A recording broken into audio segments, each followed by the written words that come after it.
must do. And then 10-point preparation for initiation, you got to step into the world. You got to step into the community and demonstrate your mastery of these 10 virtues. That is your test. That is your test. That is the curriculum for the development of our spiritual power. And the symbol associated with that process was a triangle pointing up, representing this masculine energy, masculine physical energy, seeking to reunite with the source of spiritual power. So let's look at the feminine counterpart of that. It's represented in the 7 principles of Ma'at. 7 principles of Ma'at are truth, justice, righteousness, balance, harmony, order, and reciprocity. All right? Truth. Strive for truth in everything. Strive for justice and righteousness in everything that you do. Seek order, seek balance and harmony, and experience the reciprocity that will come with you aligning yourself with the universe.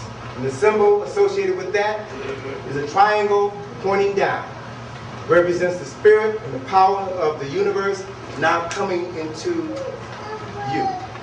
So if we look at these two symbols again, then what we see, Jehuti, the masculine energy that pervades the universe, Ma'at, the feminine energy that pervades the universe, they come together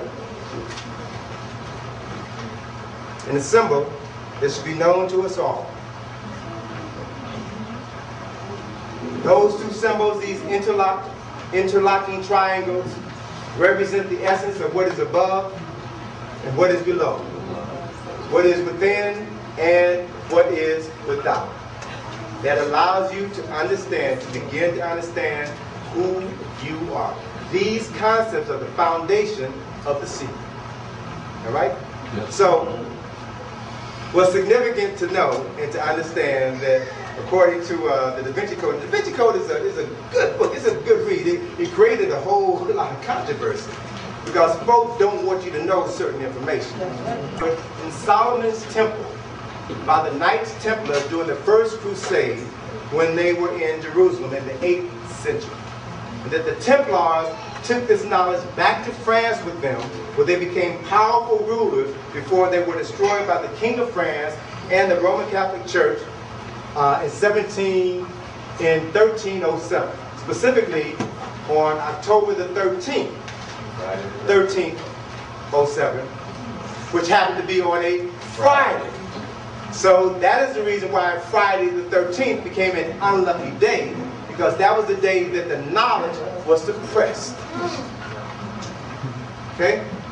So, fragments of the knowledge from the Templars then made its way to England and has been preserved in Masonic temples in England. And so when the British left England and came to the United States, that knowledge came across the ocean with them. So if you ever come to Washington, D.C., my current hometown, we have a field trip of D.C. in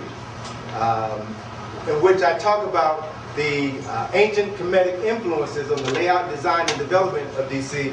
It's in my latest book, Egypt on the Potomac, A Guide to Decoding Egyptian Architecture and Symbolism in Washington, D.C. We take you around the city and show you our Kemetic architecture, Kemetic symbolism, Kemetic philosophy, which has been used in the development of Washington, D.C., which was the first planned capital in the modern era.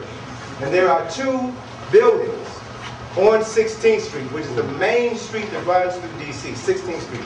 Two Masonic buildings. One is the Scottish Rite Masonic building for 32nd degree Masons. And on the doorway of that building, you'll see the tetrahedron, the blade and the chalice, the seal of Solomon, a symbol which represents the 13th degree or the royal arch of Masonry. They study this knowledge.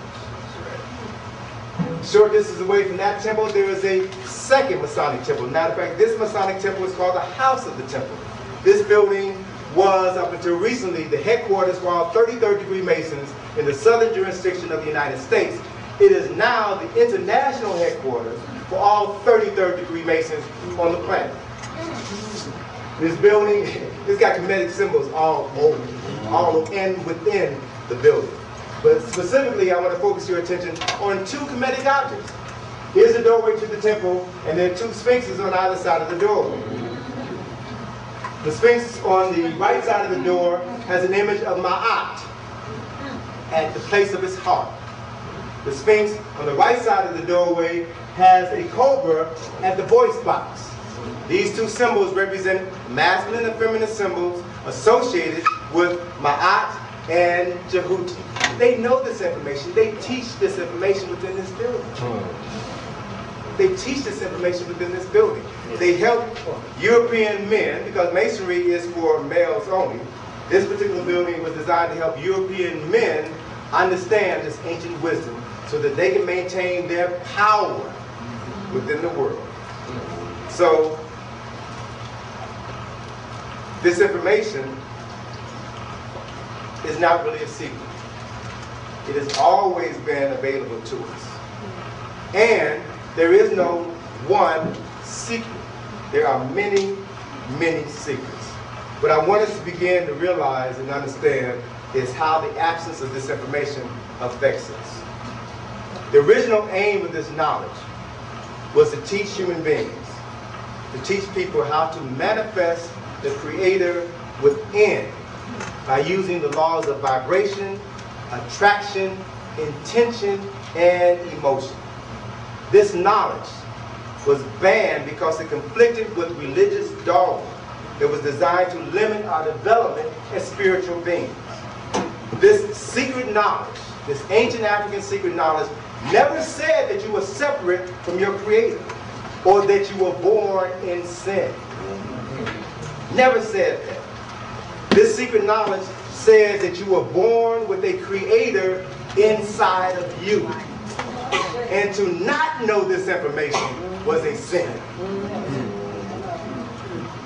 This knowledge is older than any man-made religion.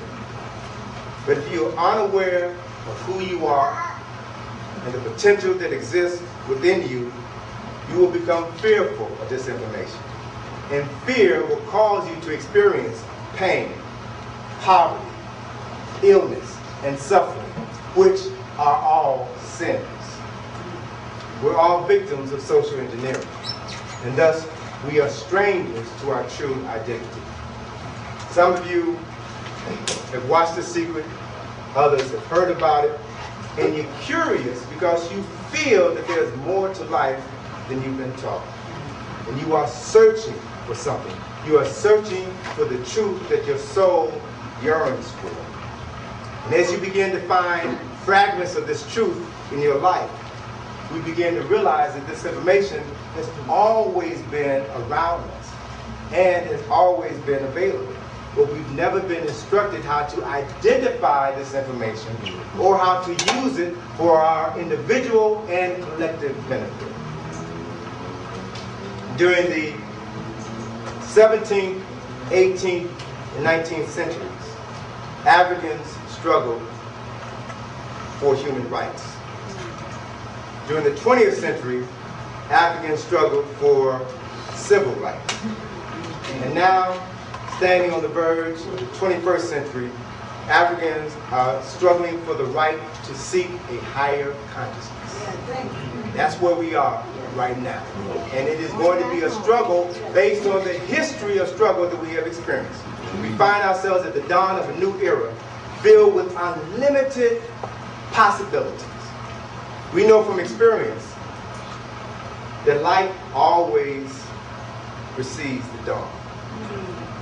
And if we look back on the last 30 years, specifically to the 1970s, we will find that the airwaves were filled with transformative and enlightening thought, which helped to prepare some of us for our future. And upon closer examination or reflection, we will find that the lips of wisdom spoke only to the ears of understanding. And only those with eyes to see saw the light, felt the vibe, and heard the messages that were transmitted through the